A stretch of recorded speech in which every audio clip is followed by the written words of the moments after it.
평화를 빕니다. 평화를 빕니다. 중학교 2학년 때 우리 가르치시던 국어 선생님이 이제 친구 남편을 만나고 온 거를 우리한테 얘기해 주는 겁니다. 친구도 선생님인데 살림을 친구가 다, 경제 활동을 친구가 다 해서 남편을 벌어 먹였답니다. 왜냐하면 남편은 그 당시에 사법고시 준비를 했는데 12년 동안 준비를 했답니다. 근데 결국에는 이제 고시 패스를 한 거지요. 그래서 그 조만간에 사법연수원에 가는데 친구들이 이제 너무 자기 일처럼 기뻐하면서 야, 고시 패스한 남편 한번 보자 이래가지고 식사 자리에 초대해서 같이 이제 얘기를 나눴는데, 사람이 몰골이 그야말로 그 옛날에 그 군복도 아니고 그죠? 그 야상이라 그러는데 그거 입고 초라한 사람이 하나 나왔다는 겁니다. 볼품 없는 사람이 눈빛은 반짝반짝 하더라는 겁니다.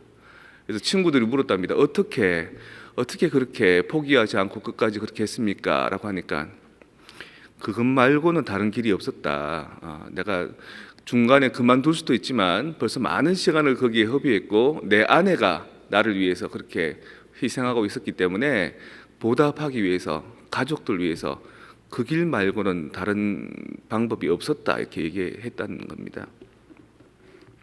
오늘 복음 말씀에서 기적의 메커니즘에 대해서 조금 우리가 살펴볼 수 있습니다.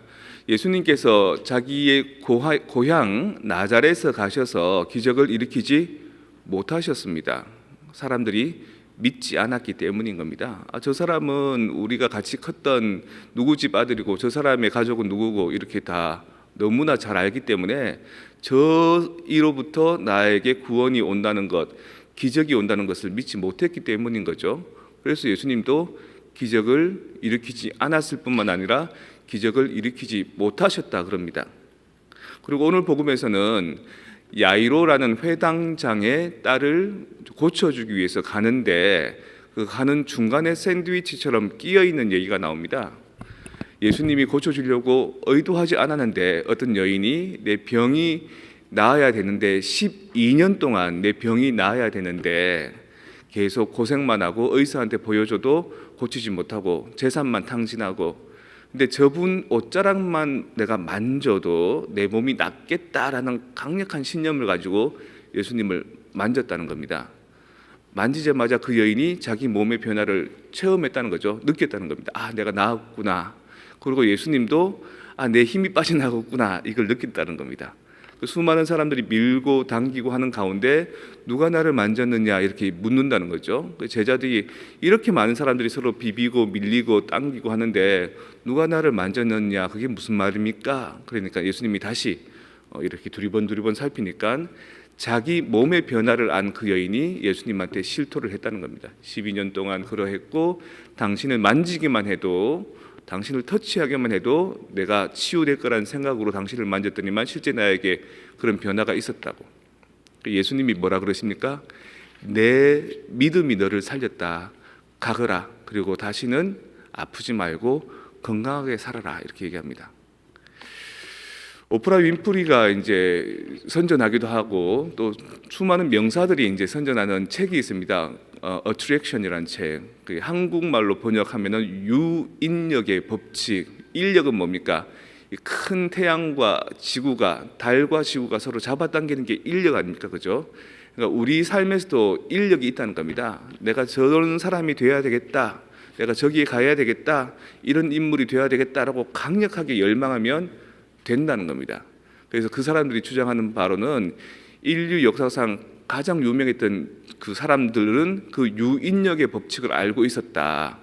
포커싱하고 집중하고 노력하고 또 노력하고 두드리고 또 두드리고, 이거는 어떤 마법보다 정말 사람을 변화시켜주는 뛰어난 가치다, 이렇게 얘기해주는 책이 있습니다.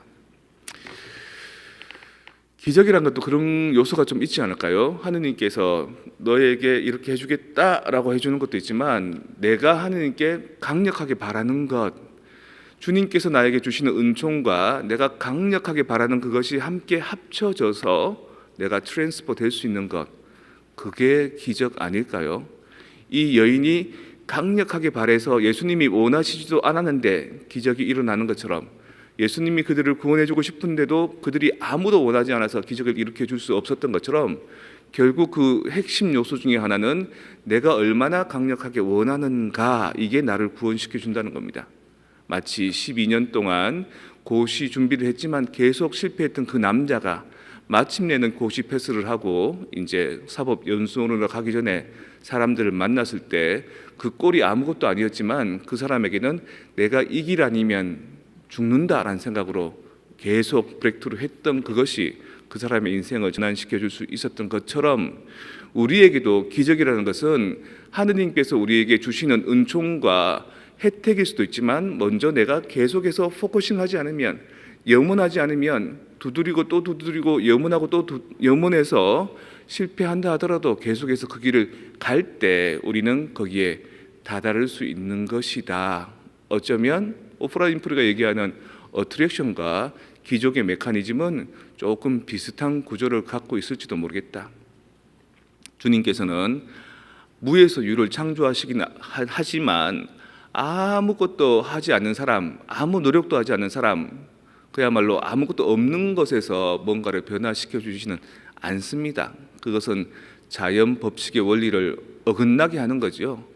기적 또한 자연의 원리를 항상 따릅니다. 그래서 우리에게 일어나는 그 변화와 기적들도 내가 이게 기적인지 모를 정도로 너무나 자연스러운 과정 안에서 이것을 극복하고 성숙시키고 체험시켜 가는 거거든요.